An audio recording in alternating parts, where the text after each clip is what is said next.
to another episode of Hessy Maven Gaming. On this week's episode, we're going to be talking about a crazy con man from England who pretended to be a secret agent in order to trick people over for years at a time. And what are we playing? We're playing a little Goldeneye from N64, played on the little emulator thing that the Switch has. So, without further ado, let's get into it.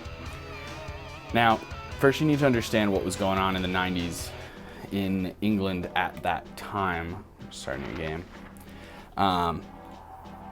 There's this age-long conflict between two sides. One side wants Ireland to be its own country. The other side wants to maintain the United Kingdom. Out of this, you get the Irish Republican Army, otherwise known as the IRA. Now, the IRA throughout all of this time, but especially like 70s, 80s, even into the late 90s, they're doing all kinds of stuff from terrorist attacks to shootings, bombings, all kinds of stuff. And they're hitting indiscriminately. Anybody could be a target. So there's this really serious fear. Everyone's on edge. Anybody could get attacked at any moment. Car bombs, all this crazy stuff.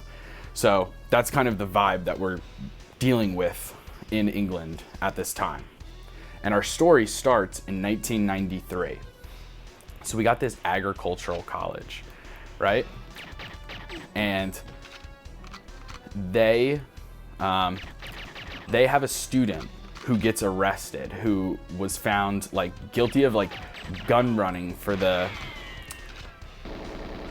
what is it called? The IRA.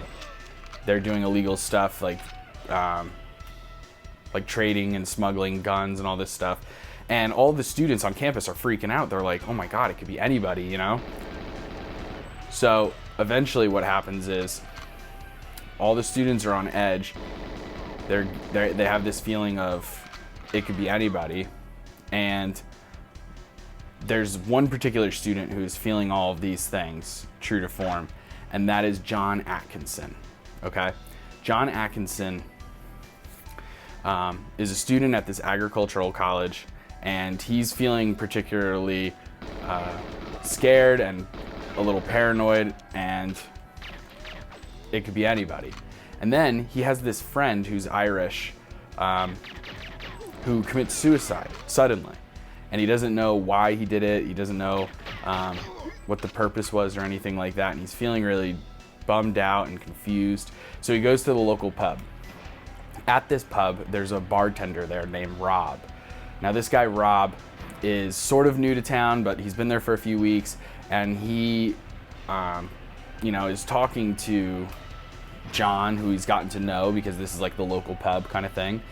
And he eventually, oh no, I guess gonna raise the alarm. Nope, no he's not. Okay, cool.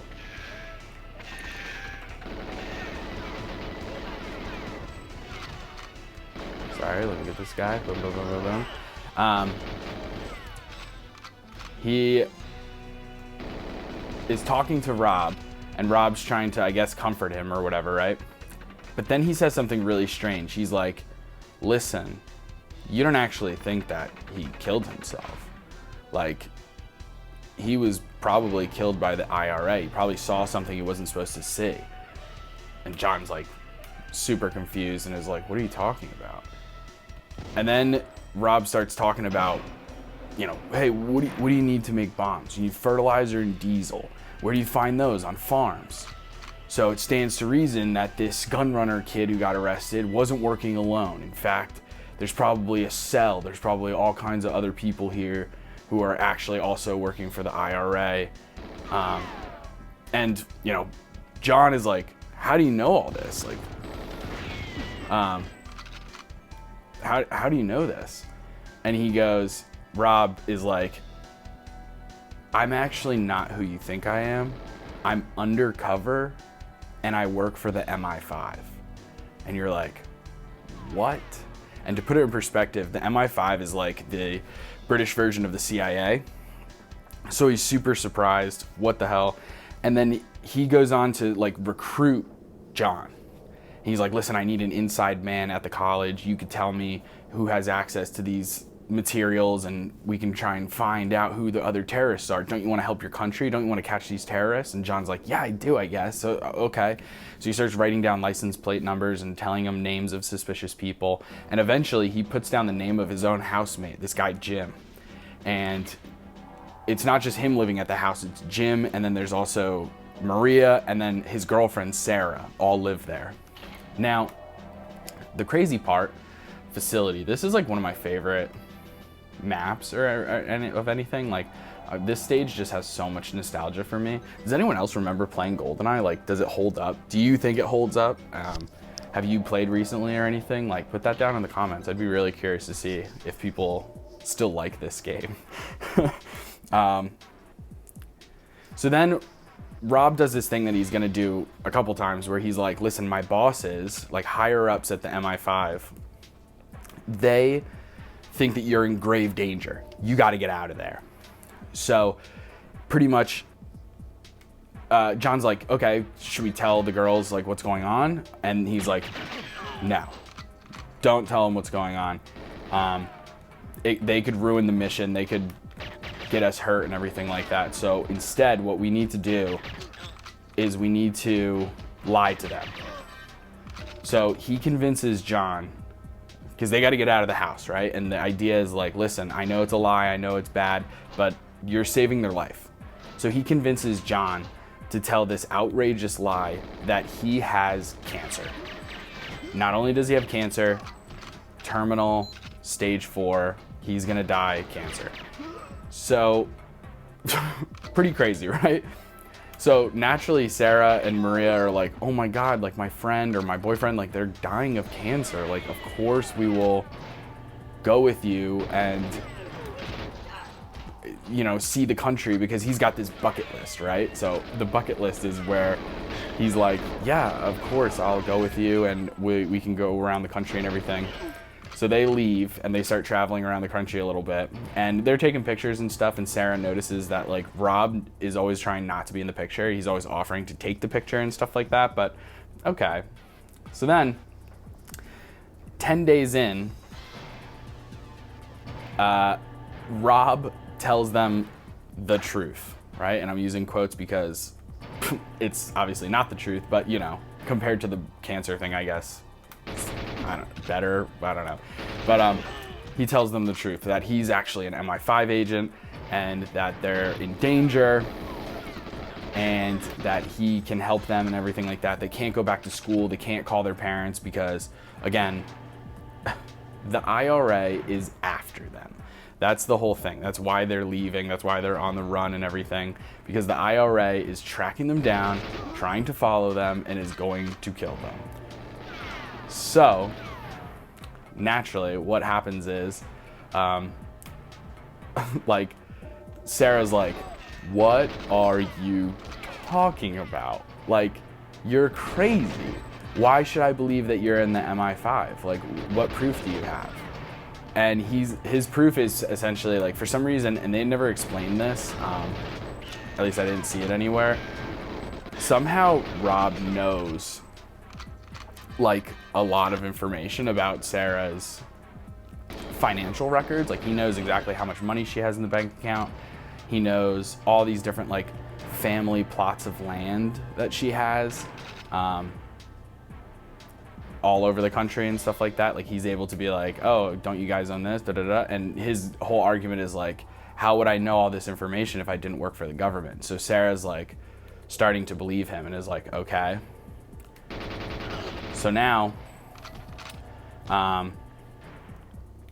they are, I guess, like on the run or whatever, right? Or at least they think so. And what happens is, Peter Smith, who is Sarah's dad, he kind of gets involved in the sense that like he's worried about his daughter, he hasn't heard from her in a while, is like, what the hell is going on? Calls her college. The college is like, she's not here, but her car is, which is a little weird. So he's like just about to call the police when eventually Sarah ends up calling. And he's like, oh shit, okay, what's up? That's not what he says, but you know what I mean. By the way, he's a retired farmer. and they have like a family business that's like that revolves around farming. That comes into play in a moment, but whatever.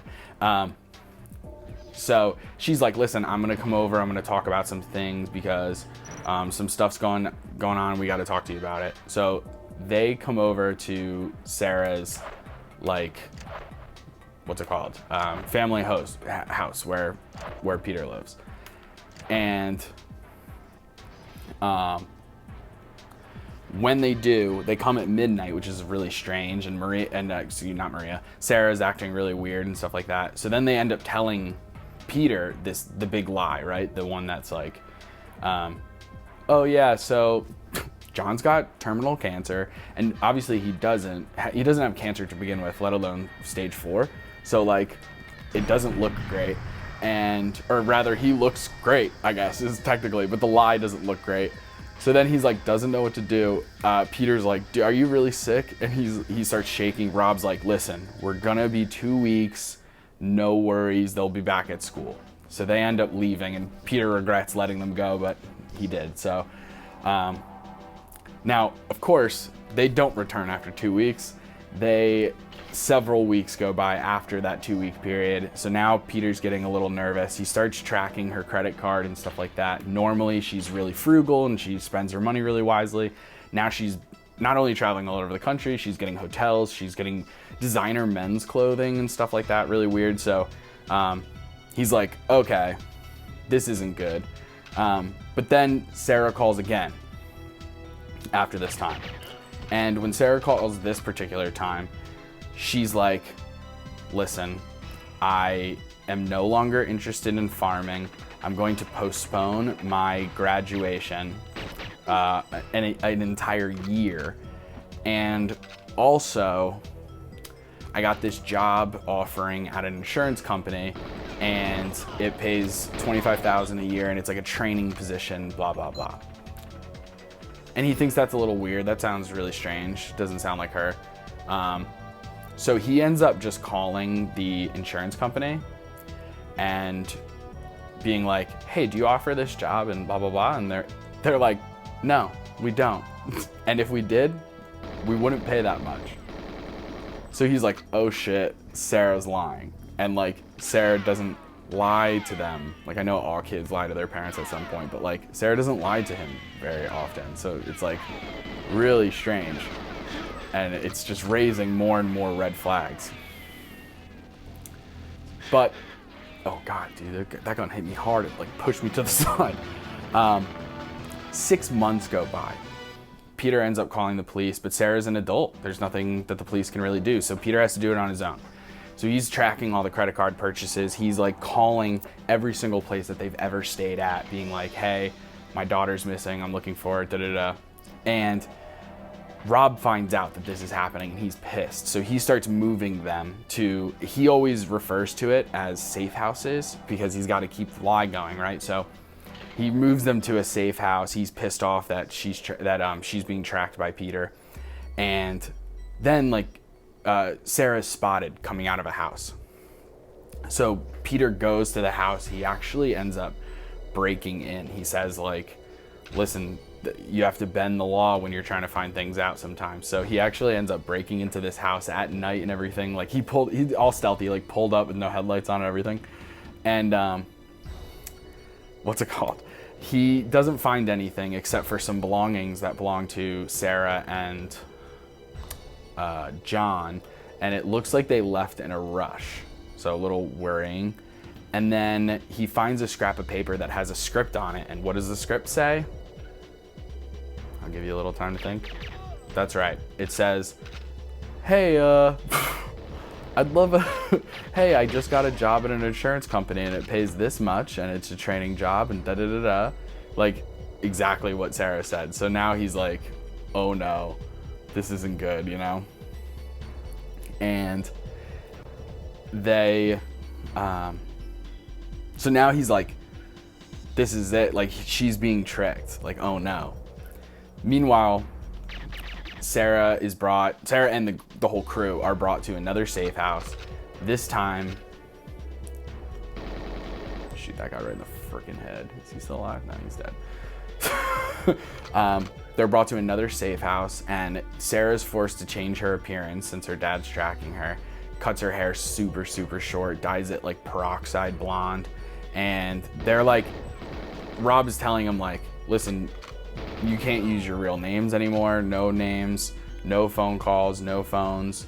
Don't make any, like, don't form any relationships. Don't get close to anybody because we never know who the IRA is. Again, like constantly putting fear into them. Like they're tracking us. They're trying to find us and everything. So we can't leave any traces. And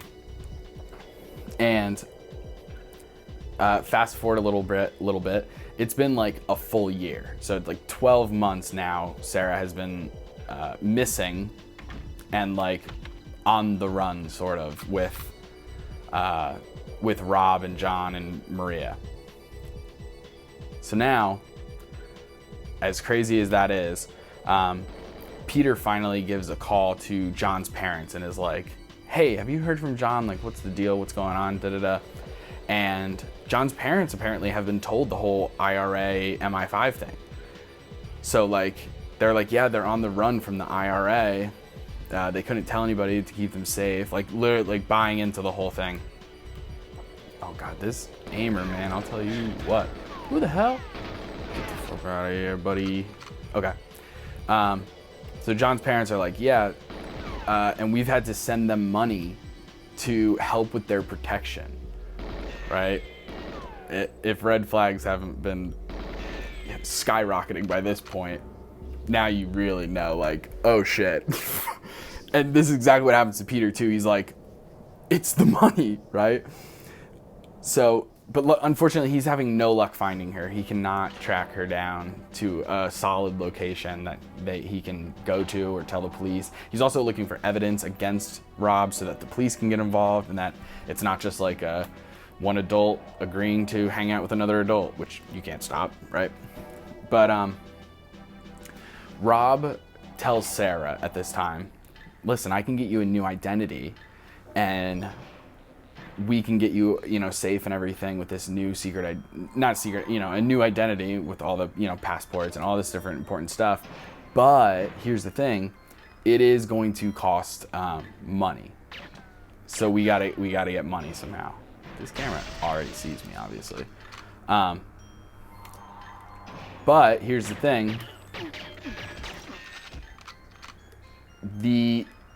all this stuff costs money, and it just so happens that at this time,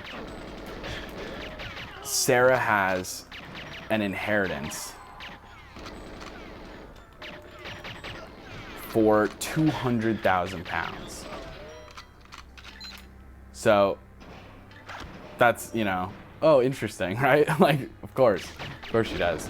And of course Rob needs this money to get her new identities and all this kind of stuff, right? So then what should happen is she needs to get her passport because she needs an ID in order to withdraw this money. So what she does is when her parents are away,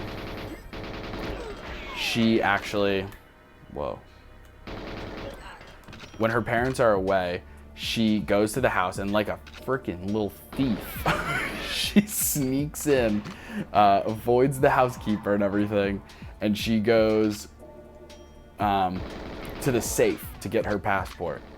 But Peter, luckily, Peter being dad of the freaking year here, dad of the decade, I suppose, he anticipated this. He was like, dude, I am not gonna give her a passport because then she can travel all over the freaking continent of Europe and we don't know where she'll go and all this different stuff. So I am definitely not gonna let her have her passport. So what does he do? He hides it in a secondary safe underneath the floor that she doesn't even know about. So bada bing, bada boom, can't get it. And she's like, what's it called? Rob is furious. Rob can't believe this. He's like, oh my gosh, he's so mad that they can't get this money. But Peter was thinking ahead. So, boop. Now, again, huge fast forward here. At this point, they've been on the run for 5 years. Isn't that just insane? Oh, you guys shooting at me? I don't think so, buddy boy. So they're on the run for 5 years. There's no contact between Sarah and her family or anything like that. And again, Rob's bosses chime in, and now the group needs to separate. They can't all be together. It's too much of a cluster. I don't know what the reasonings are, but they can't be together. They have to separate. So Sarah never hears from John or Maria again in this time of being on the run. Sarah's life is being completely controlled. What she does, who she speaks to, what she wears, even like everything. And she's kind of like working really small jobs. Like she would work at like a fish and chip shop under an alias and all this different kind of stuff, right? And all of her money, photograph satellite. Okay. All of her money is going to Rob. Like everything that she's making is going to him to pay for the protection, right? To pay for like witness protection and all these different things. And excuse me, but it's not enough. They still need the inheritance. So pretty much he has Sarah call Peter, her dad, and be like, listen, I need the money. We need to pay for the witness protection program and everything, which is outrageous. Like I know witness protection program is like not something everyone is like fluent on. Like I don't personally know the ins and outs of witness protection or anything, right? But like I also don't think that the witnesses have to pay for their own protection. Like I don't think that's how it works, right? But anyway, that's just what she tells them and everything. And it gets to the point, she calls, she's like, listen, I need money. And Peter tries to be like, listen, hun, like this fucking guy you're with is a liar and a thief and all this stuff, and he's not in the MI5. That's a lie. All this, and he's trying his best, but every time he brings stuff up, Rob ends up hanging up the phone because they're calling on like payphone, so he can just reach over and be like, click. So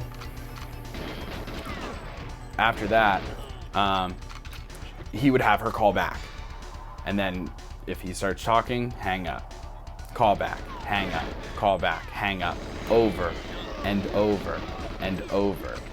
Like for weeks this happened. And it wasn't just during the day either. It was at night, in the day, in the morning, early hours. Like it could be any time that this would be happening. And it gets to the point where like Peter says about this time, he's like, listen, I would have put up with it. Like I would have dealt with it. Like don't get me wrong, it was like a hammer just banging on your head day and night, like because you can't just not answer because then the phone keeps ringing and everything. So it was like torture almost. But he would have kept doing it. He was never going to give her that money. However, at this time, you have Sarah's mom, Jill, who can't do it. Like she can't handle it. So they end up eventually, after weeks and weeks and weeks of this happening, they end up giving in sort of and giving her the money. And then they even go as far as to like tell Sarah, like, listen, I don't think you should call back anymore. And it's really heartbreaking. It's really sad because obviously she's being manipulated, but it's this just, no matter how you cut it, it's a shitty situation. It sucks. So then it's 2002. Bob Brandon of Scotland Yard gets a case. And this case is pretty peculiar because there's this woman claiming that her ex-fiance has deceived her out of 30,000 pounds. And Bob tries to get in touch with the ex-fiance, tries to set up a interview with this guy, and his name is Robert Freegard, so he's the same freaking guy. And when he sets up the interview, the guy never comes. He just never shows. So He tries to track him down and everything, but apparently that SIM card that he used, like, it never gets used again. And so there's nothing he can do. He's trying to track him down and everything. And while he's investigating Robert Freegard and trying to look into his past and doing everything that, you know, police officers do, he discovers that there was a time when Robert Freegard worked at a car dealership, and he was apparently really good. He was, you know, employee of the month sometimes and stuff like that. But he also, like, he got told not to go in the showroom so much because he was, like, aggressively flirting with women. So no fucking surprise there. He's also a chauvinist pig. And the car salesman guy who knew him, like his coworker, is like, yeah, weirdest thing. One day he came up to me and was like, actually, I'm not really a car salesman. I'm just undercover, and I'm an MI5 secret super spy agent. And the guy was like, what the fuck? But he did think it was, like, at least a little plausible, because, like, Rob used to have multiple SIM cards that he would switch in and out of his phone. Every time he would take a phone call, it would either be like whispering hushed tones, or he would go into different rooms, and it was like, maybe. And then he has this coworker, like, go on missions with him, which is, like, complete bullshit, because really what ends up happening is just, like he has this guy be the quote-unquote, like, getaway driver. So he would just, like, go to a place, go inside. The guy stays in the car the whole time, doesn't see anybody, doesn't get any details or anything like that. And then Rob would just come out and be like, go, go, go. And so the guy was like, man, it was exciting. But, like, so it just sticks out to Bob Brandon of Scotland Yard. Like, he's like, oh, this is interesting. Like, this guy is pretending to be a secret agent. Like, that's really weird. That stands out, you know? But then, just in case, right? Just in case, due diligence, they reach out to MI5. And they're like, hey, this is gonna sound crazy, but do you got a guy who works for you named Robert Freegard? And they're like, never heard of him. Sounds like a fucking loser. And they're like, honestly, he is. But, like, so pretty much what happens is they keep shooting. Oh my god. Reload.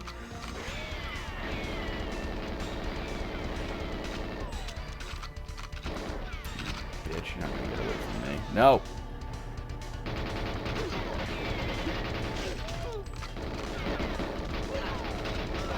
No, I was so close. You scumbag. Oh, you fucking coward. Okay, I almost caught that son of a bitch. That was the closest I've ever gotten to catching him. So he's not an MI5. So it's like, okay, we know this. So he ends up getting put on like a wanted list. He's in computer databases now. Like, he's wanted. The police they know about him, right? Sarah has been on the run for 9 years at this point, and she gets put into yet another new safe house. And the interesting thing to kind of keep in mind about this whole con is, and this timeline and everything, like, you're hearing like 5 years, 9 years. Rob's not spending all of this time with them. Rob would put them up, be like, hey, listen, this place is bugged by the MI5, so everything you say and hear and do and whatever is gonna be known by my bosses and by me. So don't answer the door, don't tell anybody who you are, all this different stuff. And then he would leave, because he would go on missions. So he would just leave for weeks at a time. So Sarah would be left, once the group separates, Sarah would be left alone for long periods of time. And around this time, Peter, Sarah's dad, ends up getting a letter from John. Again, 9 years have passed. Gets a letter from John Atkinson, the former student who ended up, in a way, getting, obviously Rob is the mastermind here, but in a way, John facilitated, at least, getting trapped by Rob. And so, hold on here. I'm trying to, what? Hell yeah. No! Sorry, cowboy. I almost got you. Hey, fuck off. Fuck off. Nope.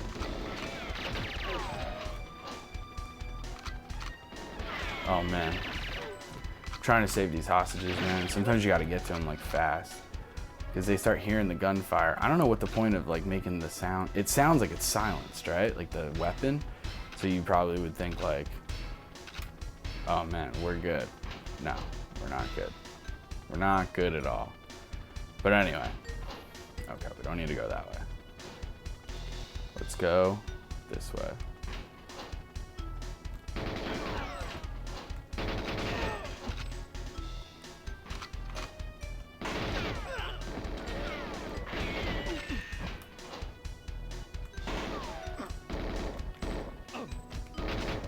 Oh no, I'm killing too many hostages, dude.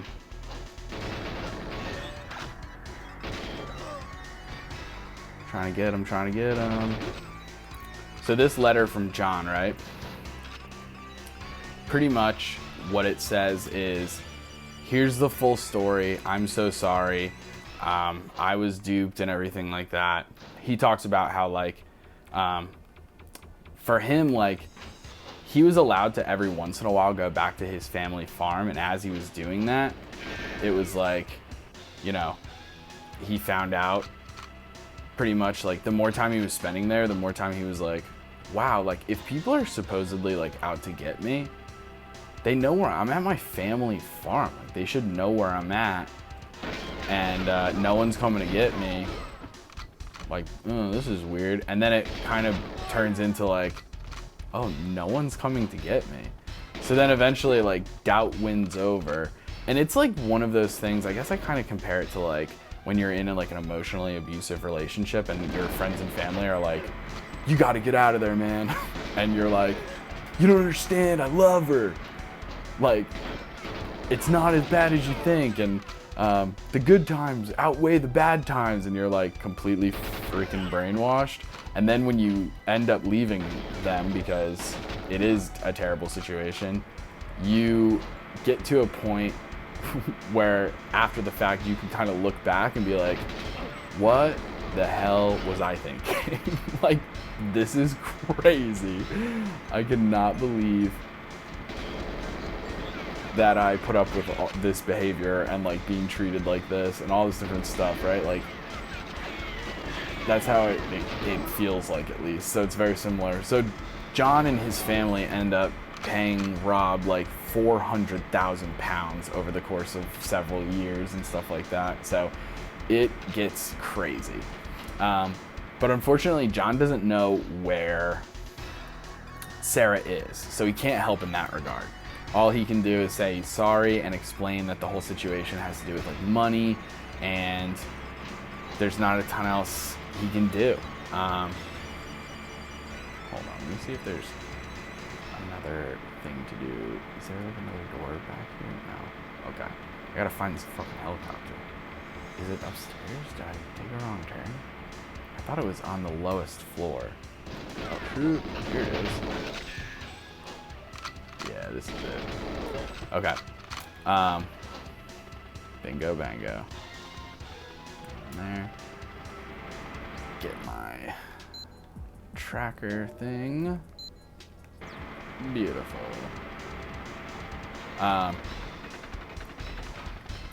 And pretty much Peter's like, this is it. This is the evidence I needed, right? Excuse me. So what he does next is he actually gets in touch with the police again, and he gets redirected over to Bob Brandon of the, wait a minute. Oh no, I was right. Second guessing myself. What's out here? Nope. Look at the stairs. There they are. He gets reconnected with Bob Brandon, and now Scotland Yard is helping with Sarah. So, good news, right? So as they're searching, and Bob Brandon, Scotland Yard, they're looking around and they're trying to find, is this the side that my boat is on? No. They find this car. They're like, obviously they're searching for Rob Freegard, right? So they like, one of the things they do is they put somebody outside of his mom's house, because that makes sense. He might show up there, right? And there's this car parked out there. And so they check it out, and it's not registered to this house, and it's not registered to his mom. It's registered to an address in West London. And it was bought at the same car dealership that Rob used to work at. So he's like, okay, this is a good lead. They go to that house. They knock on the door. This guy Simon answers. He's like, I don't really know who Robert Freegard is, but I can tell you this. My ex-girlfriend used to rent this house, but she recently like kind of disappeared off with this dude. And she told all of her work friends that she's terminally ill. Right? So that raises that flag, because now they're like, okay, this is most likely the Robert Freegard kind of thing. So this woman's name is Kim. They do a little bit of investigation. Turns out she bought a car from Rob at a car dealership. And it turns out that she's American. So now the FBI gets involved. And when the FBI gets involved, so does Agent Jacqueline. So I'm just gonna call her Jacqueline from here on out. So Jacqueline gets involved. Jacqueline decides to, first things first, call Kim's parents, see what's going on. The weird thing is, not Jacqueline's parents, goodness gracious. I mean, I hope they're good. But Kim's parents end up being like, oh, Rob. Yeah, we know Rob, he's great. He's actually a secret fucking agent. They're like, oh, he is he? Like, well, sick. They don't say that, obviously. But they're like, okay, yeah, this is the same Rob. And apparently Kim and Rob are set to get married. And, nope, not this house. Gotta keep going right. There it is. And Jacqueline decides, okay, I'm gonna start recording these phone calls because something crazy is going on here. So starts recording the phone calls between Rob and the parents, and Kim sometimes gets on the phone every once in a while. And might as well. Whoa, what the fuck? People are throwing bombs at me?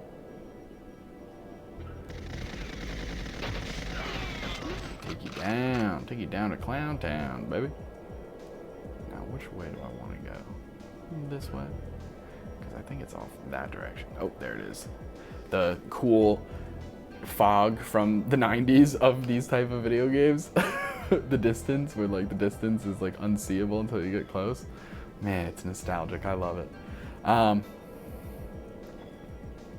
right, let's kill this guy over here first. Boom, boom. Got him. Now let's go inside. We got to get into that communications room and destroy it.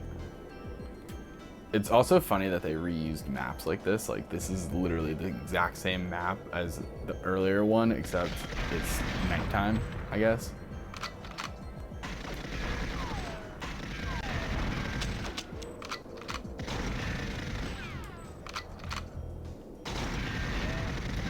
All right, let me check my little watch just to make sure that I finished that mission. Break communications. Yep. Okay, now we just got to get to the bunker. Easy peasy. Okay, now.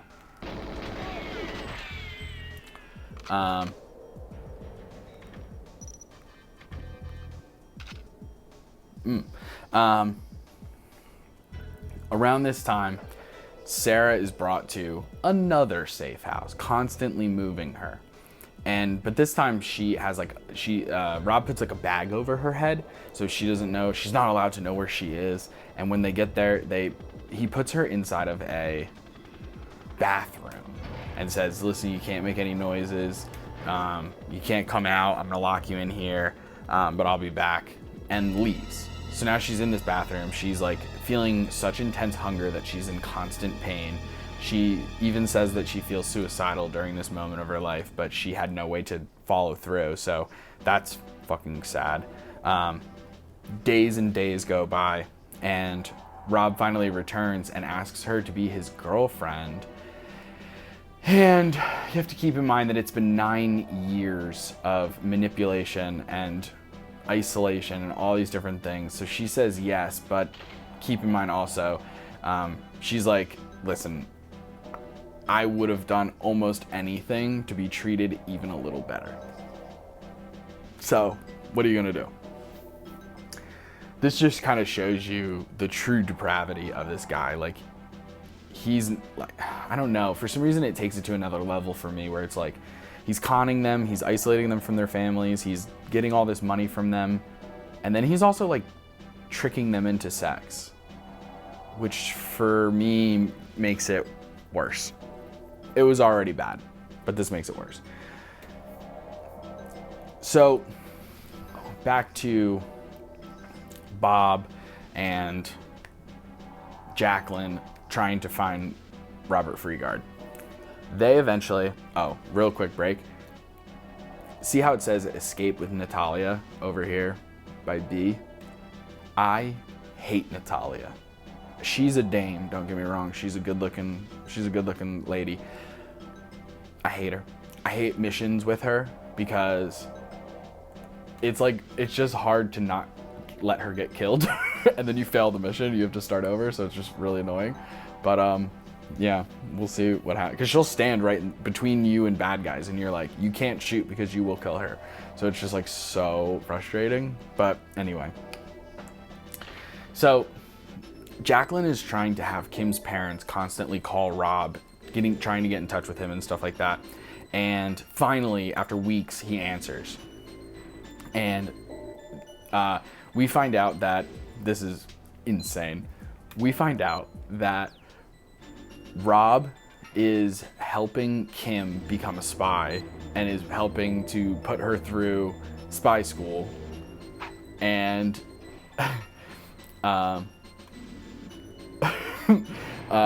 apparently it costs a lot of money, but don't worry, Rob's been paying all of it. And then like, there's these spy tests that you have to pass, right, in order to pass and become a frickin' spy.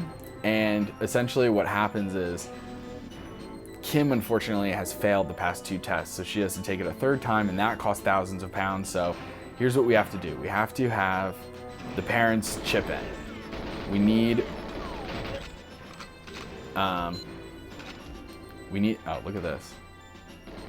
I mean, the game designers are just showing off at that point.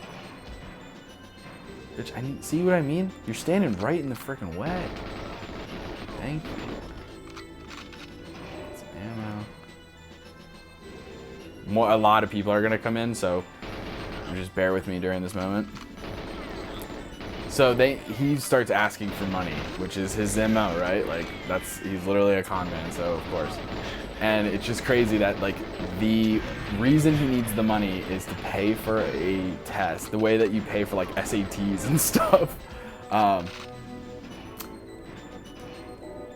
And like they are being told by Jacqueline, like, well, don't pay, like refuse to pay. And they start getting mad and desperate and everything, and you can hear Kim on the phone, and she's like feeling really like in distress. So they're like a little nervous, but they decide to, you know, continue with their plan. And oh my god, I almost shot Natalia. Look at her.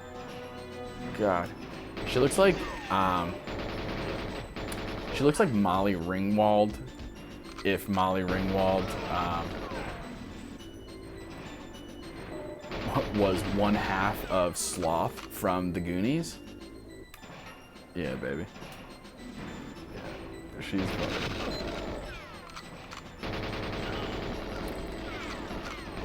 Oh, you gotta watch out. See, you could have just shot her.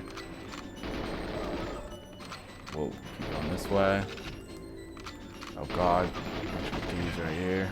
Bing, bing, bing. Kill them. Fantastic. Let's get in this room.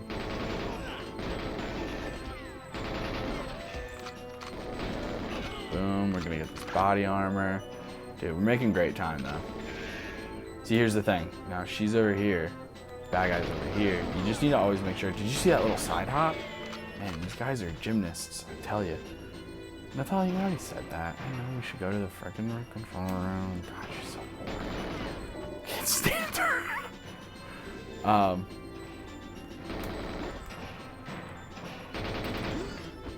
Alright, got the videotape. That's good. One less thing, right? Okay. Now, what we need is to continue the story. So, they are refusing the money. They're not going to pay for Kim's testing and everything, blah, blah, blah. So then what happens is, oh no.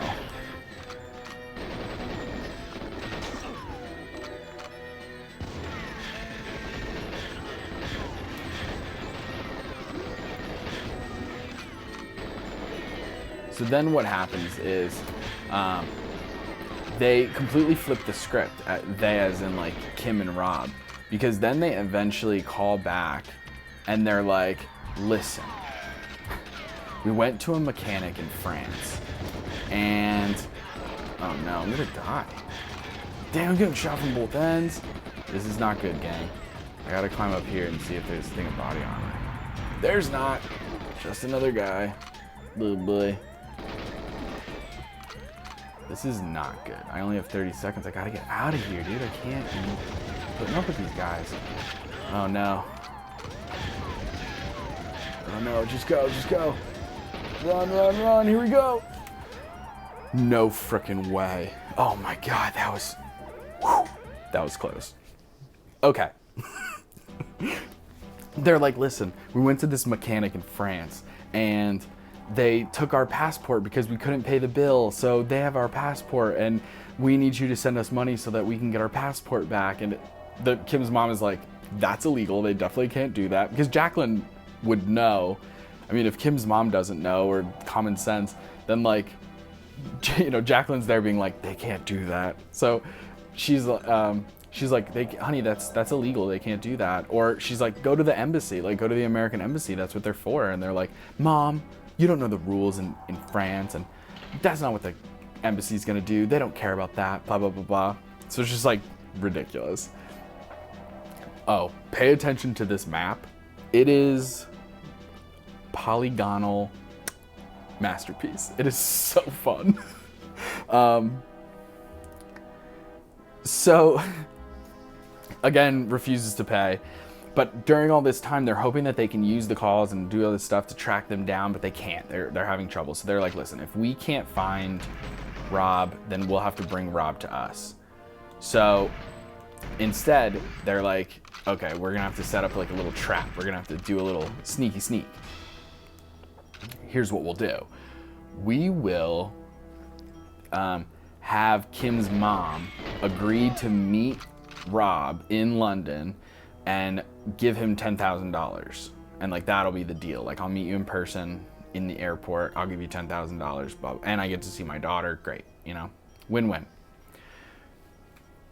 So, he agrees to it, but he kind of like muddles it up a little bit. They're a little nervous because he's like, yeah, it could be me, it could be Kim, or maybe even like a third party, like a mutual friend, if we can't be there. And they're like, oh no, like that's not what we want. Like, we really want it to be, you know, Kim at the very least, and Rob, because they're trying to save Kim but capture Rob. But they've been planning this for a while. They decide to go through with it. So Kim's mom flies to London, goes to Heathrow Airport in London, meets up with Rob, gets a little scared at one point and goes into the bathroom and calls Bob Brandon from the Scotland Yard. But Bob Brandon's like, listen, you're gonna be fine, don't worry about it. So she comes back, she's with Rob. Rob says like, yeah, listen, Kim's with me. Because keep in mind, the airport is absolutely riddled with police officers and FBI agents and Scotland Yard people, Metropolitan Police. Like, it is packed to the gills, okay? That being said, they didn't see Kim for a long time, and Rob's by himself, so they're like, geez, oh no, where's she? What if she didn't come? Like, a huge part of this is getting Kim back. But once Rob and Kim's mom get back together, Rob mentions that Kim's in the car park at the top level, and car park is like a British term for parking garage. I don't know, for some reason that stuck out to me. So anyway, They go up to the car park. The police are all there, like waiting secretively. They find Kim waiting in a car, but they don't do anything with her yet until Rob gets close enough, and then they all pop out. They arrest him. Kim's confused and upset and angry, but as Rob is being carted away in handcuffs, he's like, "I love you, babe," and it's like, ugh, disgusting. Fuck you, you liar. But anyway, so he's arrested. Bob Brandon decides to interview him, and he's asking him all these questions, and Rob's just coming back with no comment over and over again. And he also says that he doesn't have any knowledge of Sarah or where she is or who she is or anything like that. So that's kind of a dead end there. But they end up finding these belongings on him. You arrest somebody, you get their belongings or whatever. And he's got a piece of paper that has a telephone number in it, and the telephone number has the name Ronnie on it. And then they also find a, what's it called? Like a God, my brain is blanking right now. They find a hotel key. They find a hotel key for a hotel in the French Alps. So they're like, sick. I've always wanted to be to the French Alps. So they go to the French Alps. They open the room and they find all this men's designer clothing and stuff like that, and Rolexes and nice watches and all this shit that he's probably bought with other people's money over the years. And then finds this locked suitcase, and they're like, interesting.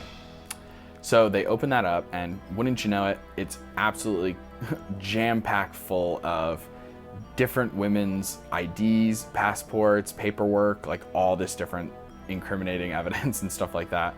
So they're like, this is the fucking guy. And then they find a particular potential victim, because that's the other thing that's going on in their head is like, oh my God, how many victims are there? So they find this particular person whose name is Renata, and they're like, oh geez, okay, Renata, Ronnie, interesting. So they also find out that they go and they call her, and Bob speaks with her, Bob Brandon, and he's like, hey, do you know a Robert Freegard? And at first she says no, because she was told by Rob, like, hey, if anybody uses my real name, then they're evil and don't trust them, and they're probably part of the IRA and they're trying to kill us and da-da-da. So at first she's like, nope, never heard of him. But then Bob's like, yo, I have all your paperwork, I have your passport, I have all of this stuff, like, he's not who he says he is. Come down to the police station, let's talk. She does. He gives her all kinds of evidence to the point where she starts believing him. And then you find out that like she bought a car from Rob, and that's how he met her. And I really hope that random shot didn't kill them. Okay, because here's what's gonna happen is, what's her face is captured, and I tried this stage. I lost 10 times in a row just trying to like kill those two guys who have guns pointed at Natalia. Look at this babe, she's so hot. But every time she dies, and I was getting so frustrated, and then I was like, let me try just walking up, and then conversation starts, and that's how you beat the stage. So stupid. So Ronnie had been with Rob for 3 years, and also given him 20,000 pounds over those 3 years. And at one point, Rob kind of stopped calling her and like wasn't in contact with her that much. But then he calls out of the blue one day and is like, hey, I got this friend who needs a place to stay. She can help you with your kids, and she can be a housekeeper and all this different stuff. Her name's Carrie.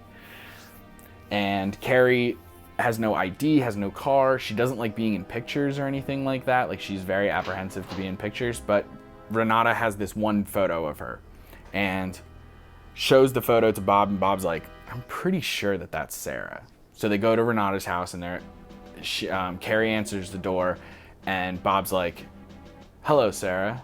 And Sarah's mind blows because she hasn't heard this name in forever, and it's like all this different stuff. And then Bob like essentially overloads her with paperwork, and proof and evidence showing who Robert Freegard really is, and that the whole thing was a lie and all this different stuff. And Sarah describes it as being annihilated. Like, she is just absolutely crushed. She's also like in this really weird place where like she thinks that like her family is going to still hate her and all this different stuff, and that they're not going to forgive her. And like, how is she going to deal with that? But luckily, that is not the case, because when she gets picked up by her brother, she finds out that her family still loves her, that they've been searching for her for practically a decade, and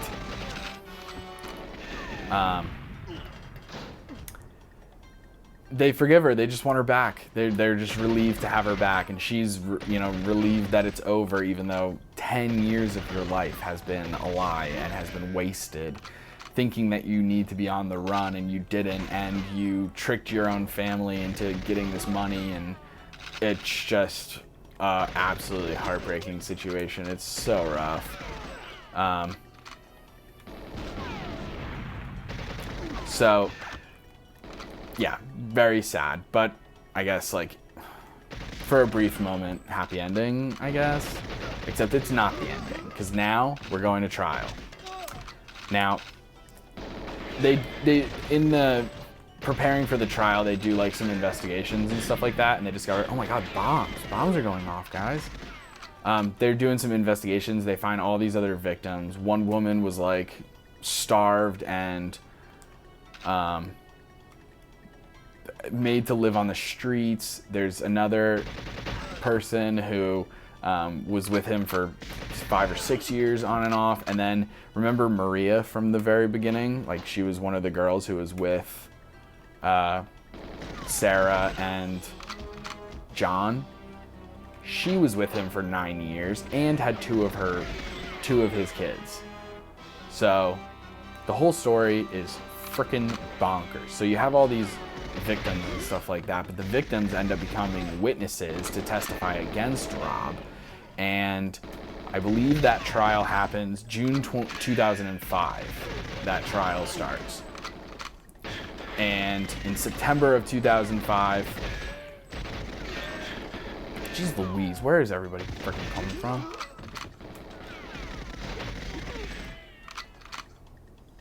Stand here for a freaking second to get out of here. Okay. So any more people coming? Because jeez the freaking Louise. Oh, you dropped a freaking grenade? No way, did I just kill Natalia? Oh my god, I have to do this mission again. Okay, let's jump into it again. Sorry, gang. I got a little trigger happy. I ran in there. I shot it. First thing I did was shoot Natalia. Oh no. That's what I mean. Any mission that has Natalia in it is infinitely harder than any other mission, because it's like, don't kill Natalia. Jeez Louise. Anyway, no offense to Natalia, I guess. It's just like, you know what I mean? It's just like a little annoying.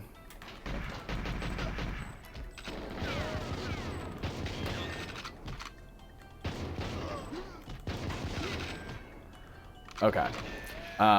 September of 2005, Robert Freegard gets found guilty and sentenced to life for kidnapping, theft, and deception.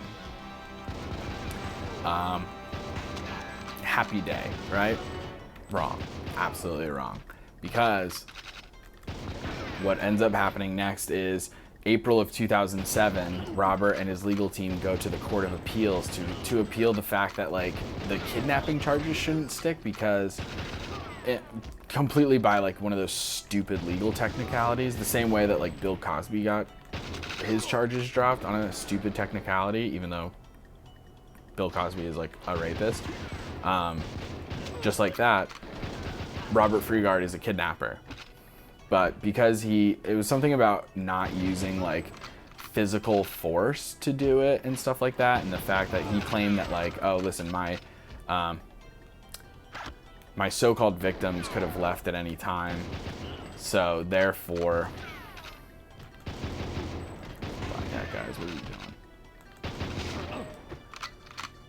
doing? They could have left at any time, and therefore it's not like kidnapping. And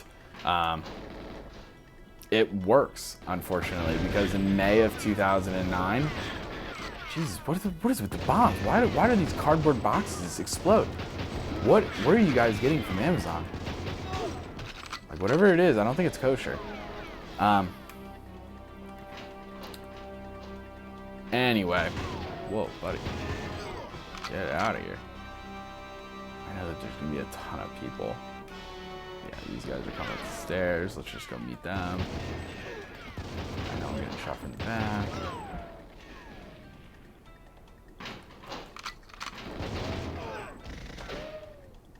Whoa. Boom, boom, boom. May of 2009, the kidnapping charges get overturned for Robert Freegard and he is released. Isn't that devastating? Like, these stupid frickin' technical things. So now he did spend some time in jail and everything like that, which is why I guess the other charges, why he gets released when he does, is like, I guess he's still getting held on some sort of charges, but it's just not the kidnapping charges, which is why it's not life anymore. And everyone who's involved in the case, both victims, law enforcement, the judge, everybody is like, I don't feel good about this. What if he gets found? What if he does it again? Whoa, where'd she go?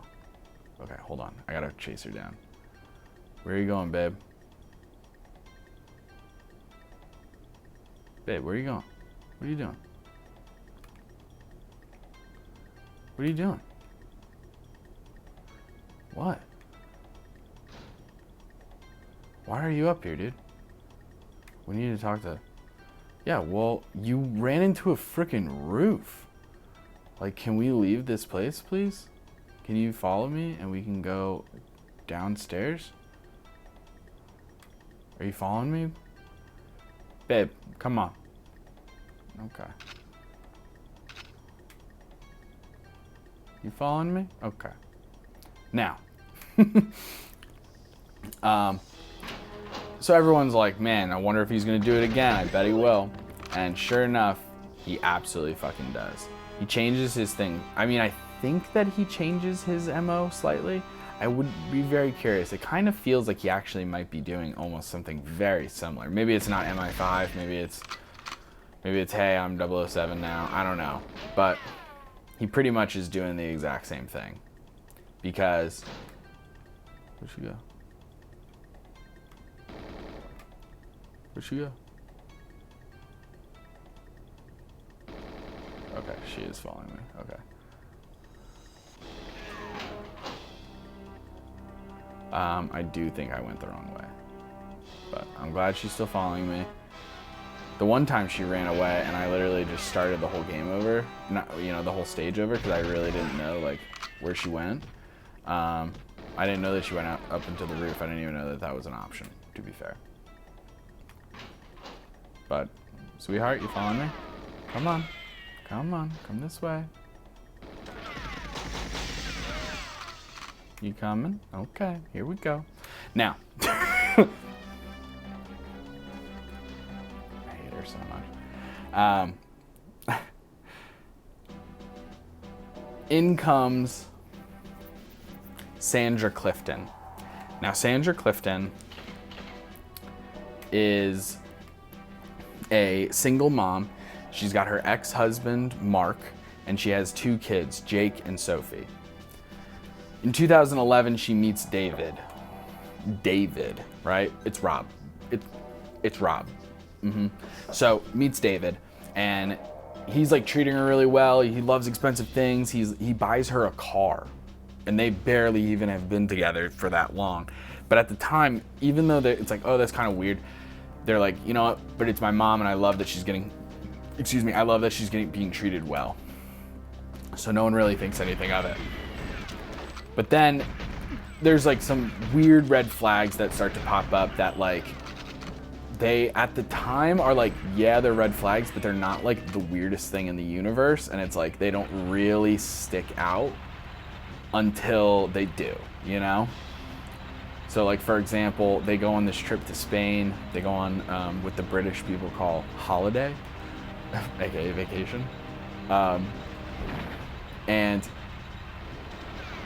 pretty much he doesn't want to show anybody his passport. Jake even asks like what his name is. Hey, mister, what's your last name? And he's like, don't worry about it. Which is like, what the fuck?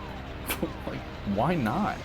What do you mean? Like, who keeps their last name from little kids? Like, why is it such a big deal? And then you, obviously, we know why it's a big deal, but like, he wouldn't have known that. Yeah, just power through. Just power right through it. Okay. Whoa.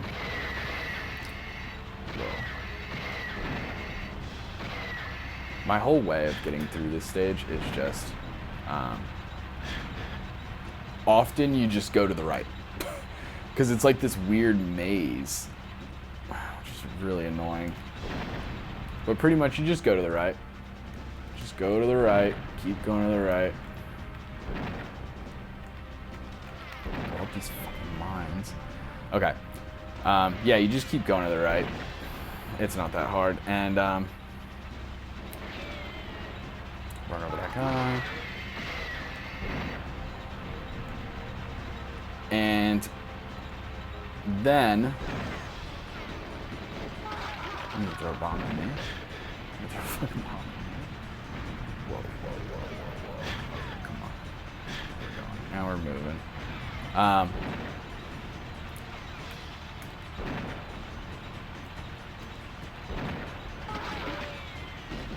And when they get home from this vacation, it's like now David is spending all this time at the house until eventually it seems like he's never leaving. And when he starts doing that, Sandra begins to cut herself off from everybody. She's being isolated, right? She gets isolated from Mark. She's not really reaching out to her ex-husband. And they had a good relationship. That's important to know. They had a really good relationship even when they were divorced. She's not talking to Mark really anymore. She's not talking to her friends. She's not going out and hanging out with them or anything. Then she even begins to distance herself from her kids. First, David kind of pushes Jake away. He does little tiny things like he accuses Jake of theft because Sandra's bracelet went missing.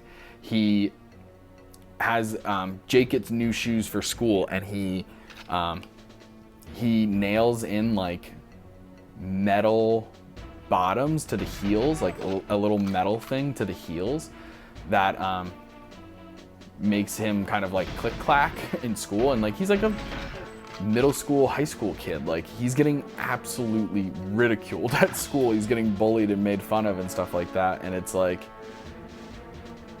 just insane. And then you even have like when he would come home from school after being bullied all day, he would come home and the door would be locked. And he would be like, he's like knocking on the door like, hey, is anyone home? Is anyone home? No one answers, even though 100% people are home. And this happens like again and again and again and again until eventually Jake leaves. He's like, I can't do this anymore. I can't live here. I'm moving in with Dad. I'm gone. So he leaves. Then Sophie is next. So it starts off small. It's like little things of just like constantly bagging on her dad and being like making up these lies about all the bad things that he had, the way he treated Sandra, which is like not true. And being like, wow, like you don't want to talk to your dad, do you? Like you don't want any letters from your dad. You don't really want to see him ever again, don't you? Like, and then like just gaslighting her into believing all of this until eventually she does believe it. And she's like completely cuts off not only Jake, but the dad also, and is like, yeah, I don't want to talk to them. And eventually doesn't talk to her dad or her brother for 2.5 years. And while all this is going on, those 2.5 years, like, things are getting worse for Sophie, even though she's being isolated from everybody. Like, she is just a kid. She's like a teenager, and all of her money that she's making at this, like, you know, minimum wage kind of jobs is going to Rob, pretty much, and he's passing it off as being like, oh, I'm gonna give this to your mom for rent and everything, and like, her rent is like $50 less than her paycheck is, and it eventually gets to the point where it's like, she's just giving all of her money to Rob, which, I mean, we've seen that before, right? So what happens next is, these fucking safes, dude. I feel like you can open them, and I find things called safe keys, and even then it's like, no, not good enough. It pisses me off. Okay, now, I think I go out these doors, and that's where the train is. Hell yeah.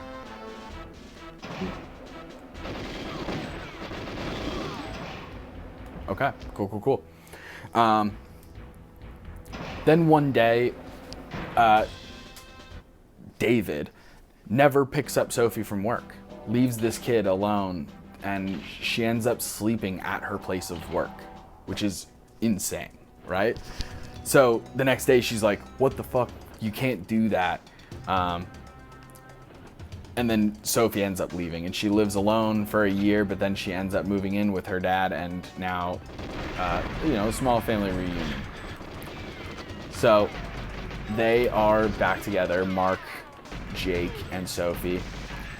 But you also have Sandra is still with David, and in 2014, they actually end up like disappearing almost.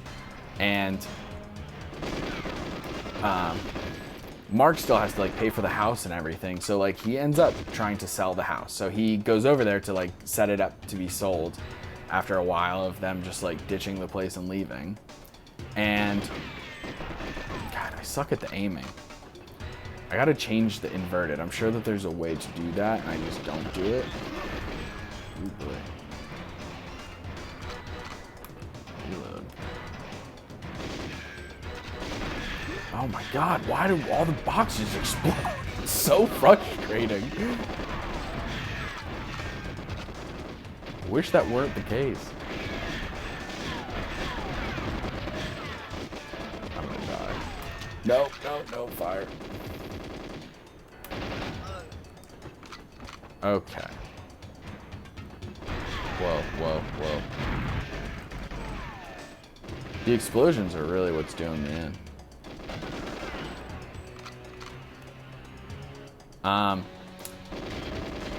So when Mark goes over to the house to get it ready to be sold, he finds some weird things. First of all, he finds an industrial-sized padlock on the bedroom. Then he finds that the windows have been completely boarded over with newspaper to the point where no one can see in and no one can see out. Then he also finds that the floor is like covered in piles and piles and piles of different kinds of bills, late notices, eviction notices, all this different kinds of stuff. Like, Sandra just hasn't been paying anything.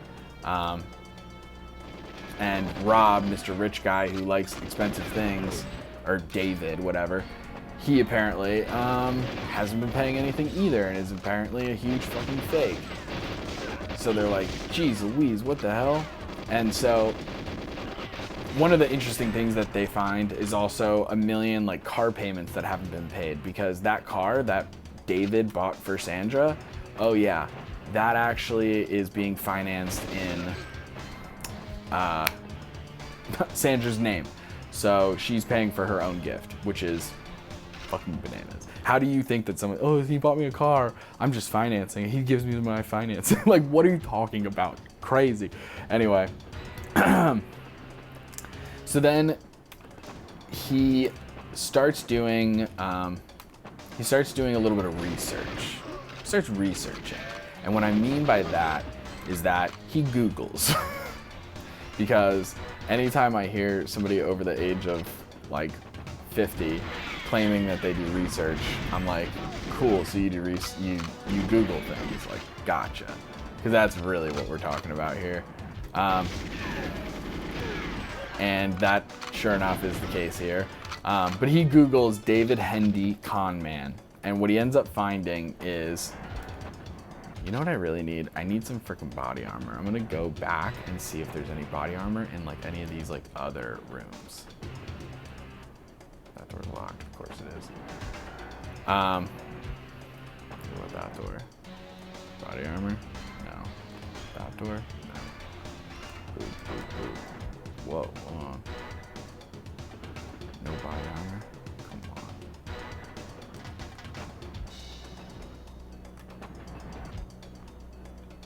What is going on here?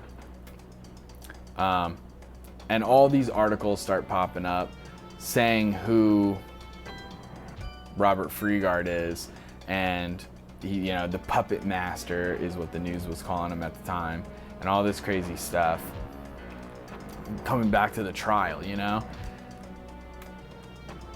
So then he's like, holy shit, this guy's been living with my kids and my ex-wife and all this different stuff. So he calls the police. The police reach out to Sandra, and they eventually track Sandra down and find her and everything. And sure enough, she's like, yeah, no, I know who he is. Like, it's cool. I'm still down. And you're like, what the fuck? So she's still down. So, not good. And eventually, yeah, I mean, I don't want to skate over that actually. They're like, hey, you know who this guy is? Like, he's a huge con man. He's gotten like millions of pounds out of people. He's got kids with some of his victims. He like tricked them into all these different things, like all this different stuff. And she just is like, yeah, I know. And you're like, what the fuck? You still want to be with him? Yeah. What? Why? You know what I mean? Why? Why do you want to be with him? I don't understand. That's crazy. That's crazy. But apparently she does. And what the fuck? Where'd you come from, bro? Where the fuck did you come from? Stop shooting me. I'm almost dead. I can't be shot anymore. Body armor? No. Come on. Ooh, boy. Alright. Here, I'm gonna do a little cheat. It's totally okay. Don't even worry about it. Oh, sorry. Create. Where are we? What are we doing? There we go. Create. Over it. Okay. Great. And so from 2014 to when Sandra and David, we can start calling him Rob now because the family at this point knows that that's what his name is. He begins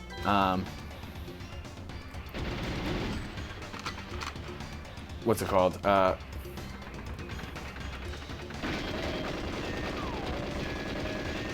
this part requires a little bit of concentration.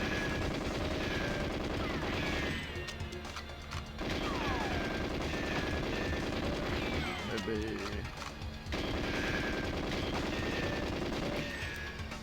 Okay.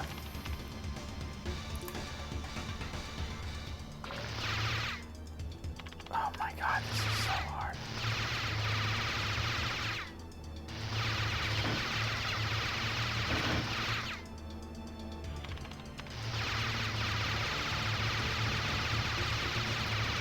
Natalia, I cannot believe you're talking to me right now. I have 30 seconds. Oh my god.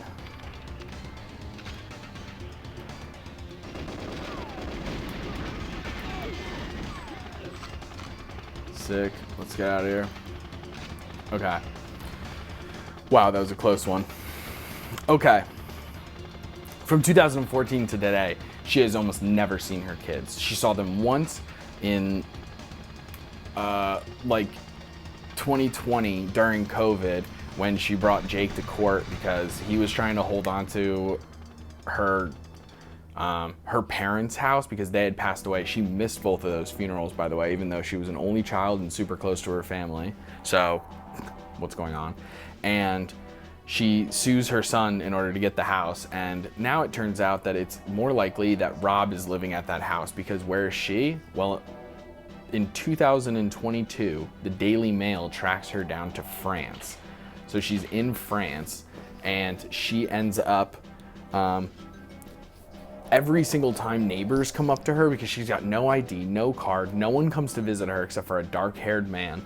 Every time neighbors talk to her, she immediately jumps on the phone and is like, what should I say? What should I do? Like, she's calling Rob because she is so terrified of doing the wrong thing. She's being super manipulated. So unfortunately, this story doesn't have the happiest of endings, with the exception of Sarah being free. She has, she's married now, she's doing well. So other than things like that, there's really no happy ending here, not for Sandra at least. And the fact that Robert is still out there, he's still conning people. So if you happen to see a man from England named Robert Freegard, just give him a swift kick in the pants, maybe a throat chop, and call that a day, you know? But looks like we had 6 more levels to go of 007 Goldeneye. So I hope you guys really enjoyed playing this game with me, or watching me play this game and hearing this crazy story. I have to give thanks to the Puppet Master documentary on Netflix. I highly recommend it. Definitely check it out. 3 episodes, about 2 hours long total, probably. Maybe a little bit longer. But anyway, thank you so much. Please, in the comments, you can email us at hessyandmaven@gmail.com. We also have Hessy and Maven the podcast, where it's my sister and I, Hessy Maven. That's the whole joke, but it's also, my name's Justin, her name is Raven. We do a podcast, new episodes come out every single Tuesday. We have a TikTok, we have an Instagram, we have YouTube. We try and do YouTube shorts and stuff like that also. And so just follow us on any platforms that you take part in. We just started using Threads, which is like Mark Zuckerberg's new version of Twitter. Fuck Elon Musk. So hopefully that is good. So give us a follow on all those things. In the comments below, let me know how you thought about this video, what story I should talk about next, what video game I should play next. At this point, I really am just operating with a Switch and PlayStation 5, and whatever games I currently have are really what I'm gonna be working with. So if it's something kind of basic, chances are I might have it. But hopefully we'll talk about another exciting true crime story and play another fun game. But that's all for this week's episode of Hessy and Maven Gaming. Thank you so much, and tune in next time where I talk about something else. All right, bye.